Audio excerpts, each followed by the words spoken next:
Hello everyone, welcome back. In this video we'll start with our illustration number 11.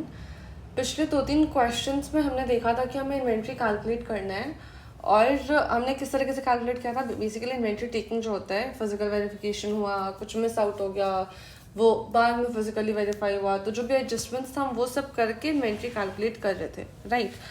इस question पे हमें FIFO basis पे, LIFO basis पे ऐसे अब इन्वेंट्री वैल्यूएशन करना जो कि हमने हिस्टोरिकल मेथड्स पे पढ़ा था. ठीक है, अब हमें डिटेल्स दिए हुए हैं और हमें सिर्फ वैल्यू ऑफ इन्वेंट्री निकालनी है अगर फीफो बेसिस फॉलो करते हैं तो.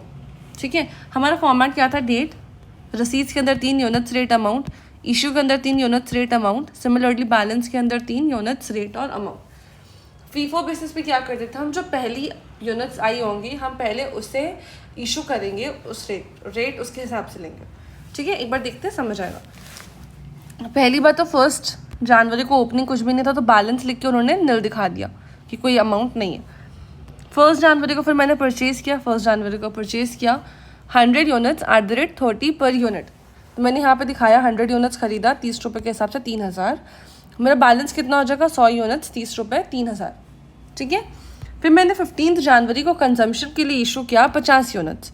अब देखो 15 जनवरी को मैंने कंजम्पशन में यूनिट्स तो डाल दिया 50. मुझे रेट नहीं पता, मैं रेट क्या लूँगी? जो सबसे पहले यूनिट्स परचेज हुई होंगी उसका रेट लूँगी. अब अभी तक में 15 जनवरी तक में तो मैंने सिर्फ एक ही बार परचेज किया तो मैं सिर्फ उसी का रेट ले सकती हूँ जो कि है 30 रुपये. तो मैं दिखाऊंगी 50 यूनिट 30 रुपये के हिसाब से मैंने बेचा. अब 100 यूनिट थे मेरे पास, उसमें मैंने 50 बेच दिया तो मेरे पास कितने यूनिट्स बचे?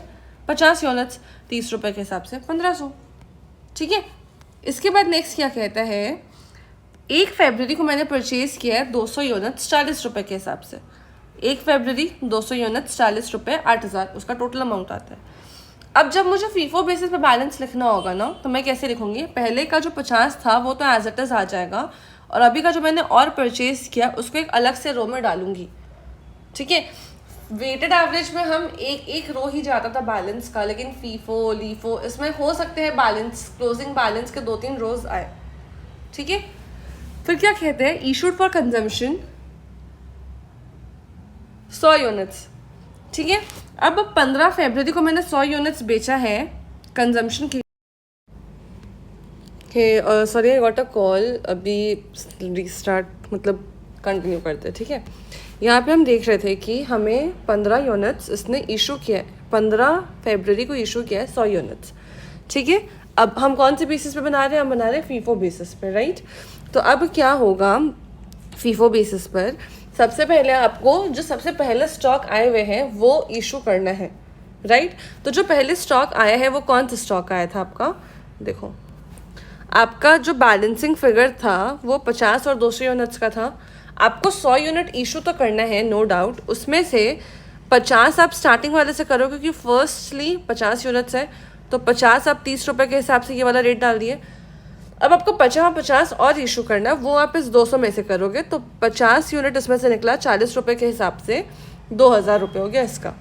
ठीक है, अब अगर मैं कहूँ आपसे कि आपको क्लोजिंग लिखना है तो आप क्लोजिंग क्या लिखोगे? आपके पास तो इस 200 में सिर्फ 150 यूनिट्स बचा है तो वो 150 यूनिट्स 40 रुपये के हिसाब से टोटल हो गया 6000.